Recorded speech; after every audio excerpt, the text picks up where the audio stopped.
সর্বশেষ যে লোকটা জান্নাতে যাবে তাকে আল্লাহ তাআলা জাহান্নামের আগুনে পোড়াতে পোড়াতে ছাই বানিয়ে ফেলবে।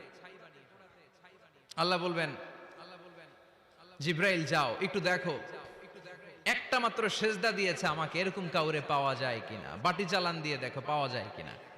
খুঁজে খুঁজে কাউরে পাবে না। আল্লাহ বললেন আবার দেখো, খুঁজে খুঁজে একজনকে পাবে, সামান্য ইমানের ছিটে ফোঁটা তার অন্তরে ছিল।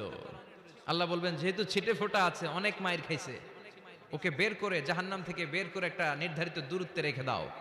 রেখে দেয়া হবে, কিন্তু জাহান্নামের আগুনের লেলিহান শিখাতে তার গা ঝলসে যাবে। সে আল্লাহর ডেকে বলবে, মাবুদ তোমার কাছে আমি কিছু চাই না, জাহান্নাম থেকে তুমি আমাকে বের করেছো, জীবন নদীর পানি তুমি আমার গায়ের মধ্যে ঢেলে দিয়েছো, আমি আবার সজীবতা ফিরে পেয়েছি। আমি তোমার কাছে জান্নাত চাই না, শুধু নিরাপদ একটা দূরত্বে